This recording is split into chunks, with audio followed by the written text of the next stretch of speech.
5 million pesos na bahay na to. Tingnan natin. Tara, samahan nyo ako. Ayan yung MC. Nandito tayo sa Palumlok, Alfonso, Cavite. It's a 5 million pesos property. Ito yung kanyang parking lot. Nakita nyo naman, ang ganda ng kanyang gate pa lang. Ganda na agad.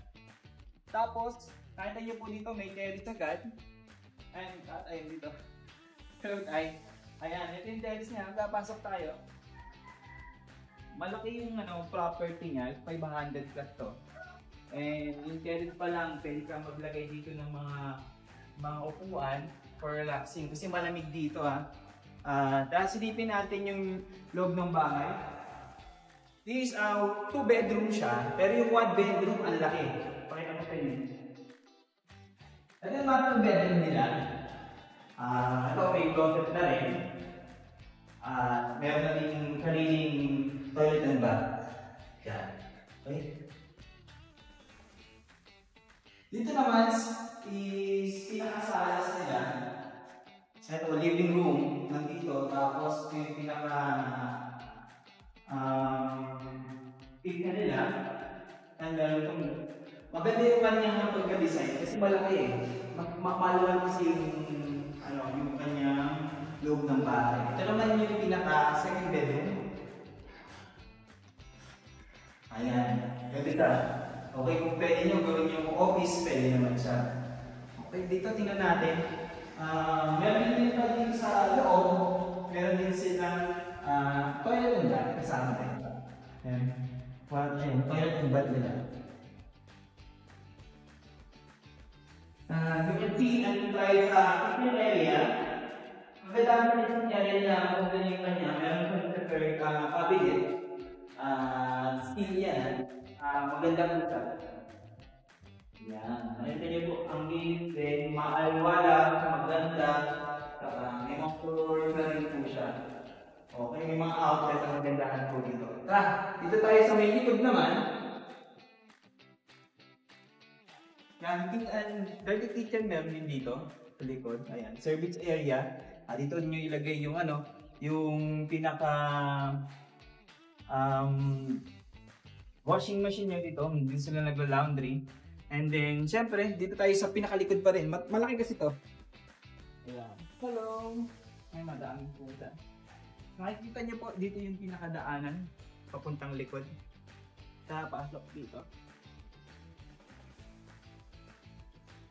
Dito maluwag pa kasi dito yung kanyang space para minsan kasi yung mga client natin gusto maglagay ng swimming pool, pwede dito maglagay ng swimming pool. Ang laki niya. So pa po hanggang dulo siya. Tingnan natin hanggang dulo. Ang property niya is dito hanggang gilid. Dulo lang Tapos hanggang dulo. Hanggang dulo siya. Tapos hanggang dito siya. Ang property niya.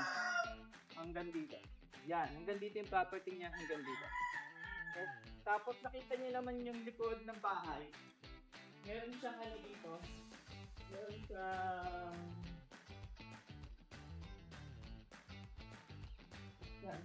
Lagayan ng Okay, gusto nyo kung meron kayong dog, dito nyo nang lagay para mas maganda, mas malawak. O, ginagawa kasi itong lagayan ng mga gamit. Ayan, ay naku, baka pumasok. Ayan, okay. Dito, tapos, syempre meron dito papunta naman palabas, pag garahe. Tingnan natin. Ayan, dito. Ang lupa kasi ng property niya kasi hanggang dito lang For safety, syempre, kapag pag wala kayo sa bahay, safe talaga to. Matibay. Team. Ayan. Papuntang garahe. Diretso na.